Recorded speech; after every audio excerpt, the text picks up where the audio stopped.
देखो टुनटुनी, अब तक तुम 11 बेटियों को जन्म दे चुकी हो। मुझे सिर्फ एक बेटे की इच्छा थी। इस बार अगर बेटा ना हुआ तो तुम पूरे ही दर्जन बेटियों की माँ बन जाओगी। अगर इस बार बेटी हुई तो मैं तुम्हें घर से निकाल दूंगा। ये कहकर टोनू वहाँ से चला जाता है। टुनटुनी बहुत परेशान हो जाती है। अरे भगवान, इस बार तो मुझे एक बेटा दे दो, नहीं तो मेरे पति मुझे घर से बाहर निकाल देंगे। मैं कहाँ जाऊंगी अपनी बेटियों को लेकर। प्लीज भगवान, इस बार मुझे बेटा दे दो। टोनी चिड़िया अंडे पर बैठी हुई थी। टोनी चिड़िया के अंडे की टूटने की आवाज सुनकर टोनू वहां पर आ जाता है। टोनी, बताओ बेटा हुआ है या बेटी हुई है? अरे तुम रो क्यों रही हो? बार बेटी हो गई क्या?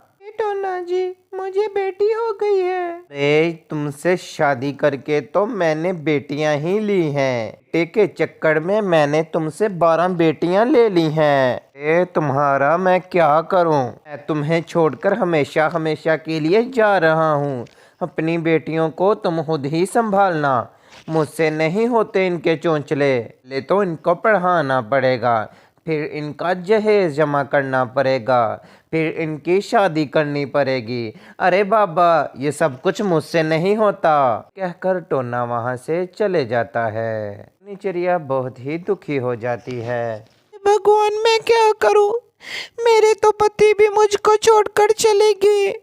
मैं कहाँ जाऊं? अकेले कहाँ जाऊंगी? इनका भोजन लेने जाऊंगी तो मेरे बच्चों का कौन ध्यान रखेगा? मेरे रब, तुमने तो मुझे आजमाइश में डाल दिया है। मेरे रब, मेरी मदद फरमा।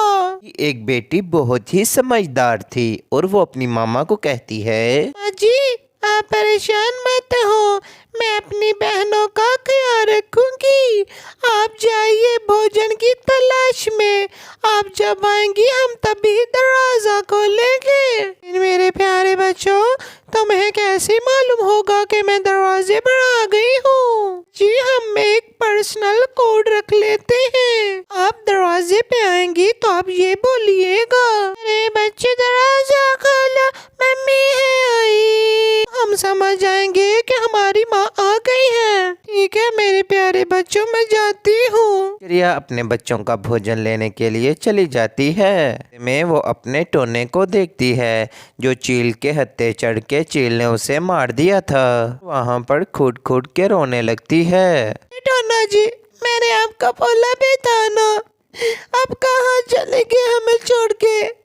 हम सबको आपने ठुकराया और देखिए आपके साथ क्या हुआ है। टोनी चिड़िया वहाँ से चली जाती है। चिड़िया जब घर के पास आती है तो एक चील उसे देख लेती है। अपने घर के पास आकर कहती है, अरे बच्चे दरवाजा खोलो, मम्मी है आई। चिड़िया अपने घर में दाखिल हो जाती है। अब चील देख रहा होता है, ये तो चिड़िया का घर है और इसमें कितने सारे बच्चे रहते हैं। लगता है जब चिड़िया घर वापस आती है तो ये बोलती है, तभी उसके बच्चे दरवाज़ा खोल लेते हैं। ऐसा करना होगा, कल तक यहाँ पर ही रहना होगा। कि जाने के बाद चिड़िया के बच्चों को मेरे पेट में जाना होगा। अगले दिन टोनी चिड़िया खाने की तलाश में फिर से चली जाती है। चील टोनी चिड़िया के घर के बाहर आकर कहता है, अरे बच्चों दरवाजा खोलो, मम्मी है आई। कोशिश कर रहा था कि वो चिड़िया की तरह आवाज निकाले। चिड़िया के बच्चे समझ जाते हैं कि ये हमारी माँ नहीं, ये दरवाजे पे कोई और पक्षी है। चील वहाँ से चाचा कबूतर की दुकान पर जाता है। देखो कबूतर भाई, मुझे अपनी आवाज़ बहुत ही पतली और सुरीली करनी है। प्लीज़ मुझे कोई हल बताओ। ये इसका एक ही हल है। को मैं थोड़ा सा शहद देता हूँ, वो शहद आप पी लीजिए, आपकी आवाज़ पतली और रसीली हो जाएगी। चील घर के बाहर बच्चों के पास आ जाता है और आकर कहता है, अरे बच्चे दरवाजा खोलो, मम्मी है आई।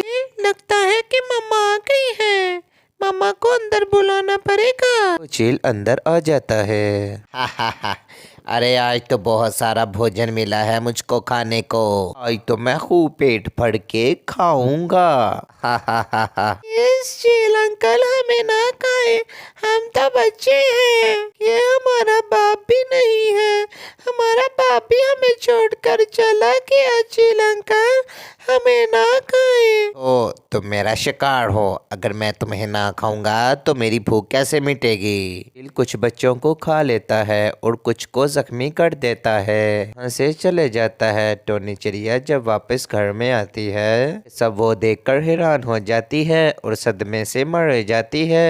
दोस्तों, इस कहानी से हमें यह सीख मिलती है कि बगैर बाप के घर चलाना बहुत ही मुश्किल है। कि बगैर घर चलाना किसी अजाब से कम नहीं। अपने माँ बाप का ख्याल रखा करें।